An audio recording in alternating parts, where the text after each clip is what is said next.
Bueno, ¿qué te parece si pasamos a temas que no podemos eludir y que tienen que ver con, pues, tu historia de vida? Has crecido en una familia que ha formado parte de la política y de los gobernantes de estos momentos. Tú eres hijo de Nico, mejor conocido como Nico. También tu tío, bueno, hoy es embajador de la OMC. ¿Cómo ha sido crecer en una familia viendo gestarse también el movimiento de Morena? Si nos pudieras compartir algunas anécdotas. Claro, sí, es algo que vengo desde chico. De hecho, yo nazco aquí en Cancún, yo soy cancunense. Mi papá vivía aquí, mi mamá. Se divorciaron como al año que yo nací. Y mi papá se va a la Ciudad de México con el presidente. En ese entonces era precandidato a la jefatura de gobierno, el licenciado Andrés Manuel López Obrador. Y digamos que crecí en la política, por así decirlo, porque pues, mis padres, siendo un hijo de padres divorciados, cuando tenía la oportunidad de ver a mi papá, cada 15 días me gustaba ir a México a verlo, o él podía venir, pero realmente el trabajo que tenía mi papá era arduo en ese entonces, ya hablando desde el 2006, desde el 2000 al 2006. Y justamente una anécdota que tengo muy marcada es en el 2004, a principios del 2004, yo tenía 7 años, cuando me doy cuenta de quién era mi papá, de quién era ahora sí que pues mi familia, de quién era mi tío Rafa, porque empieza esta guerra sucia que veíamos viendo porque pues, el jefe de gobierno en ese entonces, el licenciado Andrés, pues ya todos sabían y estaba formando su carrera hacia la presidencia y era sabido que, pues, que él y el ese entonces presidente Fox no tenían una buena relación. Entonces en el 2004 es cuando sale pues, la guerra sucia, empieza el golpeteo a todo el movimiento que representaba el presidente Andrés Manuel López Obrador.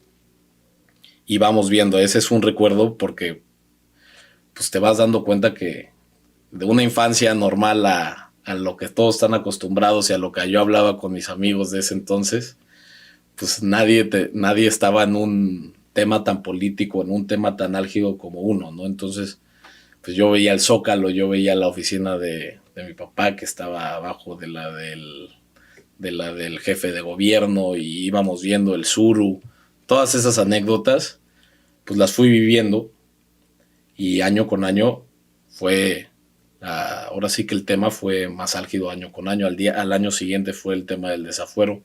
Yo estuve cuando fue el tema del desafuero, me acuerdo perfectamente que pues yo veía a mi papá pues preocupado y veía a todo el círculo, a todo el equipo de trabajo del entonces ese jefe de gobierno, pues preocupados porque veías una línea desde Los Pinos directa para atacar al jefe de gobierno y desaforarlo y realmente tirar esas aspiraciones porque él hablaba de otras cosas que les incomodaba a todo el grupo de potentados que le llamaban o le llaman, por así decirlo.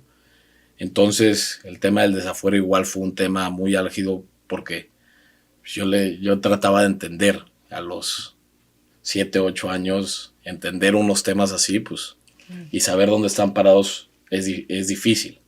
Pero siempre se vivió un muy buen ambiente, siempre había ese, no por algo el tema de sonríe vos a ganar del lema del 2006 era algo que el mismo líder, el mismo presidente, el mismo candidato te lo hacía, era sonríe, no te preocupes y vamos para adelante. Y pues yo siempre lo veía y decía, pues bueno, pues pasa hacia adelante, ¿no? Y justamente la campaña del 2006 me la aventé todo, me la aventé lo que más podía porque justamente yo estudiaba aquí en Cancún, pero cuando podía me iba a la campaña y en verano igual me iba allá a la grilla, porque pues igual quería ver a mi papá y pues me tocó estar ahí, ¿no? Entonces, verlo en el 2006 fue un tema que me marcó a mí en lo personal, por eso yo no entendía tampoco, si ya teníamos esta ola de haber ganado y de todo, y ver un fraude y ver la magnitud de proyecto que era el licenciado Andrés, ver eso y ver que se la hayan robado y haya habido un fraude de la magnitud que hubo, pues sí fue un tema que yo decía, pues aquí, quieras o no, te va forjando ideales, te va forjando esperanzas, te va forjando lucha, te va forjando convicciones. Después de eso podría ser el, el, el gobierno legítimo, que el gobierno legítimo nace después del fraude, toma protesta y yo igual estaba ahí. A mí la verdad es que me gustaba mucho porque pues yo le decía a mis hermanos, ustedes ya vieron a mi papá, ya tuvieron una infancia con él, a mí me toca y a mí me tocó estar ahí. Y ahí justamente cuando viene lo del gobierno legítimo y viene lo del plantón también, pues yo estaba igual, me tocó estar ahí unos 10, 15 días en la casa de campaña, a 2, 3 casas de campaña del presidente legítimo en ese entonces. Y fue algo que te va forjando como persona y vas entendiendo y vas agarrando valores con mi papá. Y yo le decía, oye, ¿y cómo? Y pues él me trataba de explicar, pero ¿cómo le explicas a un hijo de 8 años los intereses que había, ¿no? Ese es uno de las anécdotas. Tengo más anécdotas, pues ya me estoy poniendo a pensar hubo otra, si me permites comentarte.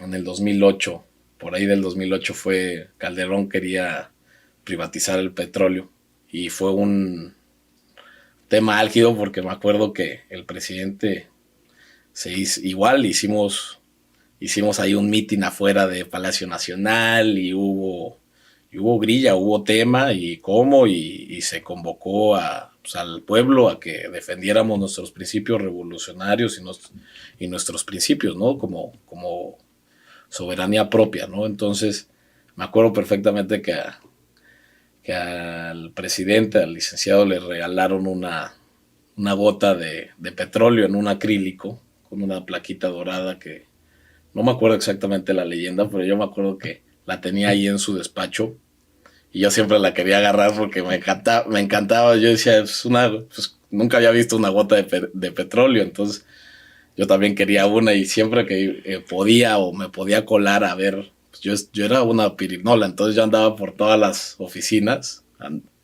pues para no estar molesto.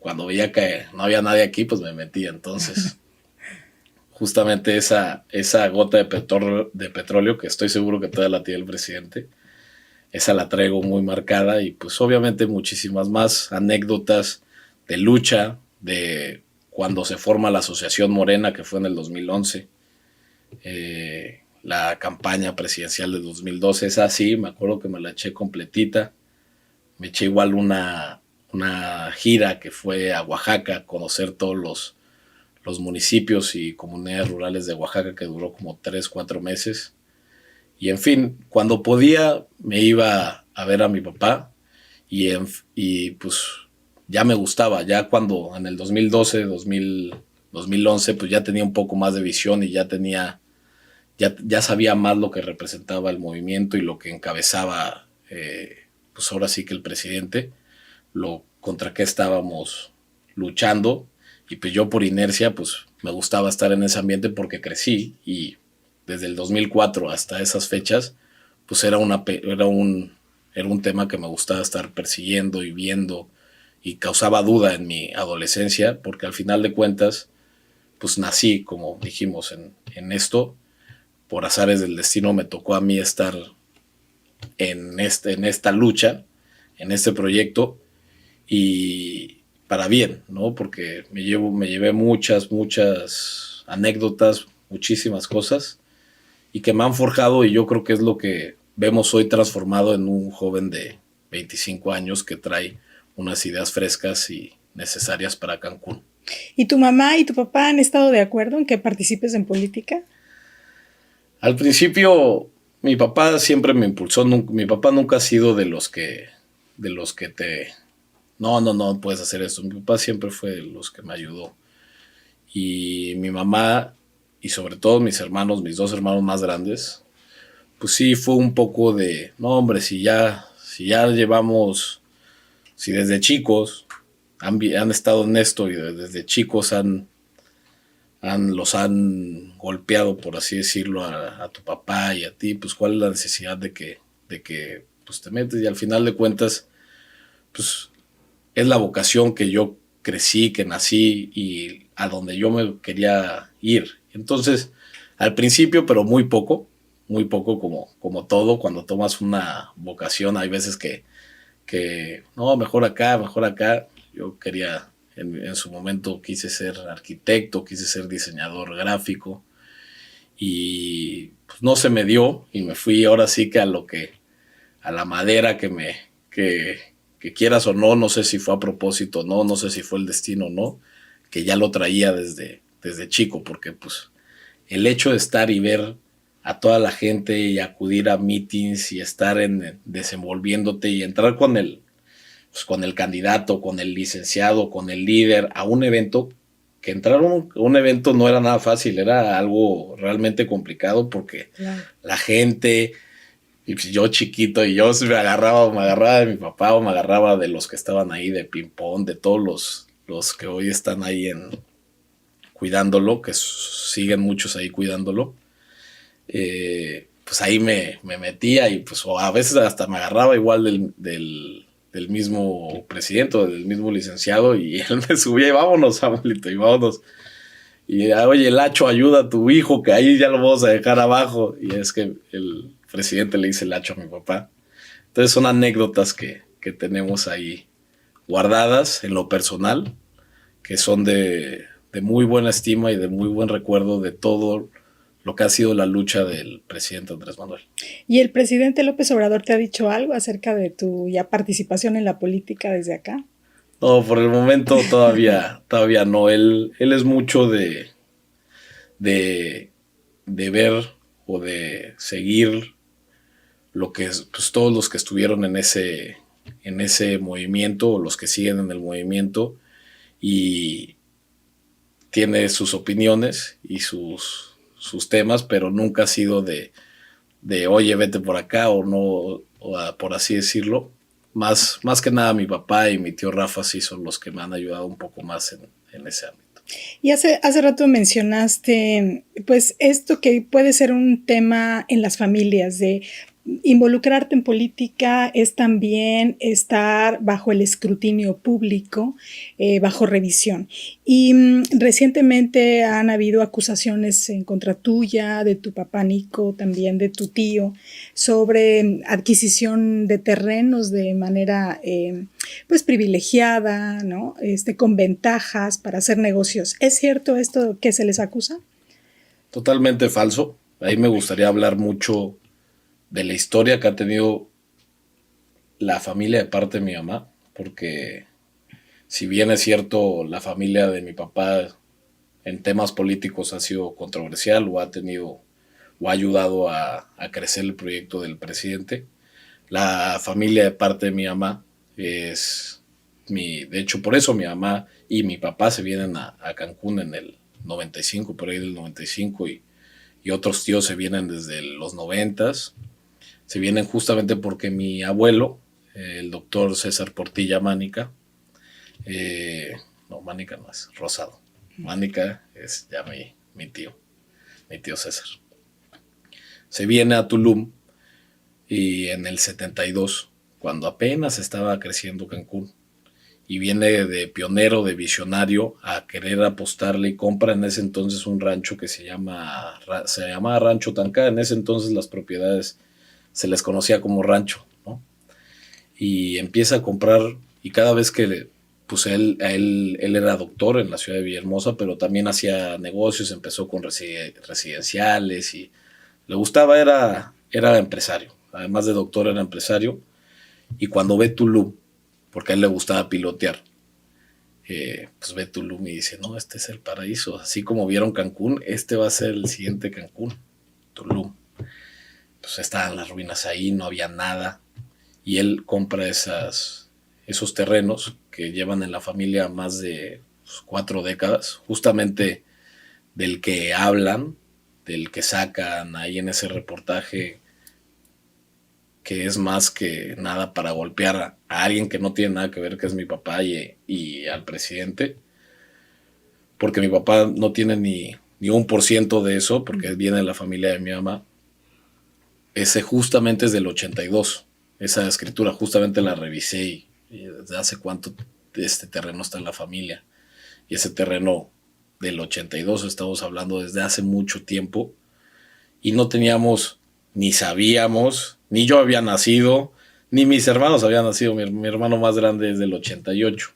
Ni sabíamos que iba a pasar ahí semejante proyecto que vemos hoy, que se está cristalizando. Y pues si te vas a la difamación y a pegar por pegar, pues sacan ese reportaje, que es el reportaje que muchos han visto en estos días, y viene el tema de que, pues como si fuera un favoritismo hacia mi familia, pero pues al final de cuentas no, si te das a la historia, y muchos de hecho de Quintana Roo, los que conocen la historia de Quintana Roo y de Tulum, saben que esos terrenos vienen de la familia Portilla desde mi abuelo, y es ahora sí que un legado que él dejó. De hecho, la primera pista de Tulum la hizo mi abuelo, la Caleta Tancá, muchas cosas que hizo mi abuelo. De hecho, el canal de TV Azteca lo tuvo mi abuelo aquí en Cancún. Mi mamá era la directora de TV Azteca. Entonces, pues es la parte de mi mamá que yo, por ser hijo de quien soy, por ser hijo de Nico, y por toda la cercanía al presidente y pues por toda la cercanía a mi tío Rafa también, pues es fácil quererle pegar a un proyecto que les causa mucho pues, revuelo a los conservadores, a ese grupo de potentados, que les causa un tema que un presidente haya podido hacer tantas obras, que esté cristalizando, que vaya a inaugurar el Tren Maya, que por cierto, el Tren Maya no iba en el 2018 cuando lo anuncia, ese no era el trazo del Tren Maya. El trazo del Tren Maya iba por la carretera. Después vimos que se le fue complicando al presidente por el tema de todos los empresarios que se fueron amparando y todo. Entonces, conocemos la historia. Uh-huh. Y después, cuando en el 2021 se cambia la ruta, el trazo, pues coincide, porque pues al final de cuentas por ahí es donde estaban los terrenos que mi abuelo compró en su momento y que adquirió de forma legal y que adquirió no así como lo plantean, porque pues lo plantean como si mi papá hubiera sido el intelectual, ¿no? Al final de cuentas, el intelectual de comprar esos terrenos y de todo eso fue mi abuelo de parte de mi mamá, y hace 40 años. ¿Es un lastre tus apellidos actualmente? ¿Crees que te pesen en tu carrera política?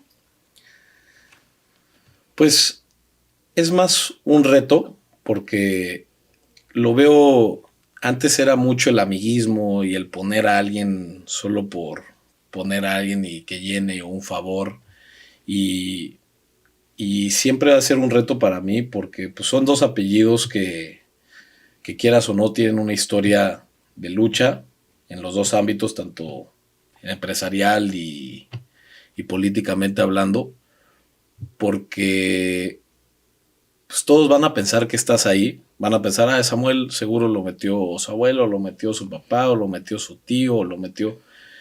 Entonces, yo creo que es más el tema de demostrar que no eres eso que esperan todos, porque todos dicen, no, ese seguro.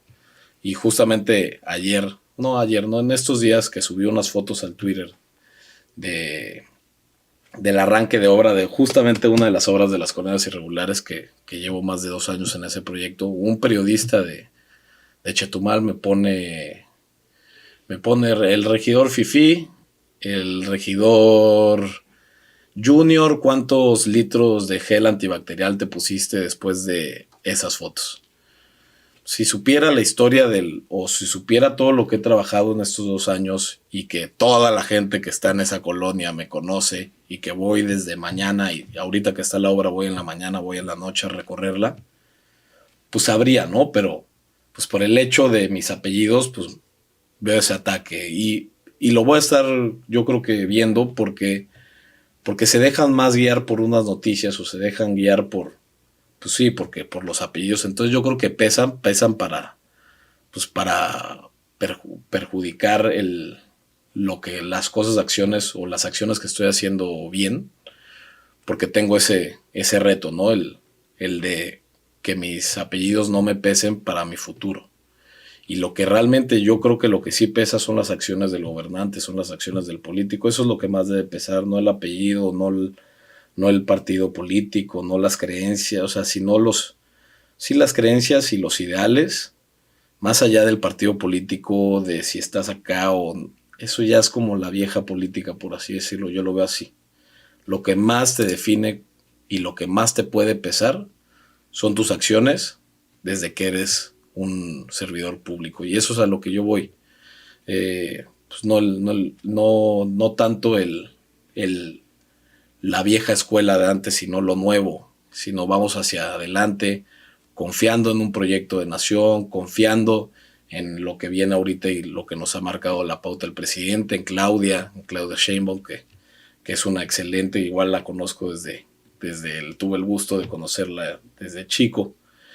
Entonces es un tema que yo creo que sí es lo que queremos buscar para la nueva política y las nuevas generaciones de políticas que podamos emprender. Y me gustaría llamar a los jóvenes porque es difícil meterse a la política y es difícil entrar en el ámbito porque hay muchos paradigmas y hay muchos intereses, pero realmente la única forma en la que podemos cambiar el rumbo de las cosas es entrándole de lleno con nuevas ideas, con nuevas inquietudes, porque emprender es difícil y fracasar es muy fácil, pero el fracaso hace realmente el triunfo. Lo podemos ver mucho con el presidente, cuántas veces no fracasó para ser lo que es hoy, y para eso le estamos tirando y para eso queremos seguir adelante, pues como cancunense, como Samuel y como servidor público. ¿Y por qué crees que las y los jóvenes no están participando en política como se esperaría? Buena pregunta. Realmente yo creo que, y lo he visto en muchos casos, y lo podemos ver desde el ámbito mediático y con lo mismo, con ejemplos que me han achacado a mí de eso. Siento que se ha contaminado tanto y hemos creado una idea muy negativa de la política, muy negativa, porque sí, lo hemos visto con varios ejemplos de gobernantes que han pasado y que dices, no hombre, ¿para qué me meto en todos esos intereses? ¿Y qué tal si no me va bien?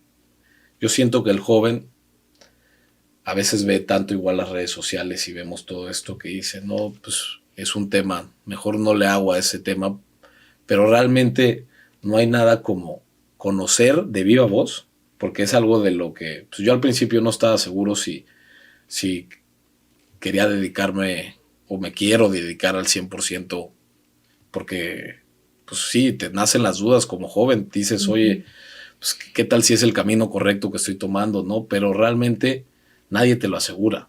Todo está en tu trabajo, todo está en cuántas veces fracasas, en cuántas veces te levantas y en cuántas veces vas para adelante y en cuántas veces quieres ese ímpetu, y si te gustó la carrera y si te gustó cómo te vas desenvolviendo, pues vas para adelante.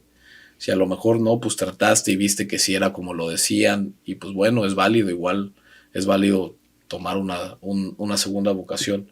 Pero realmente yo creo que los jóvenes no le han entrado por ese miedo o ese tema de que lo han manchado mucho la política, y hemos visto muchos actores que solo hacen o que no hacen nada, realmente, que no hacen políticas públicas, que es más de lo mismo, o cosas buenas como lo que estamos haciendo, cosas buenas como las que está haciendo el presidente.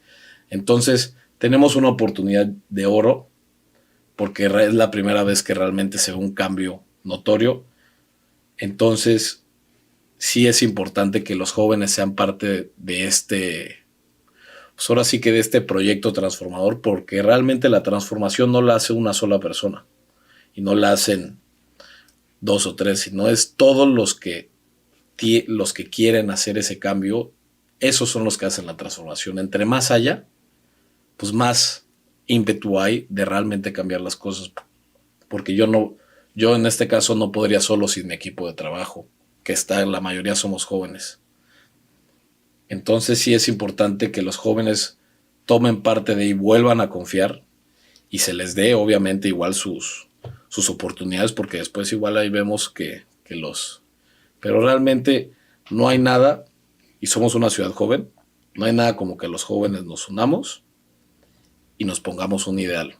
Porque si se unen los jóvenes, son los que tienen más ímpetu, son los que más pueden, ahora sí que tienen más chance de en el corto plazo fracasar y ir mejorando y mejorando porque pues son jóvenes.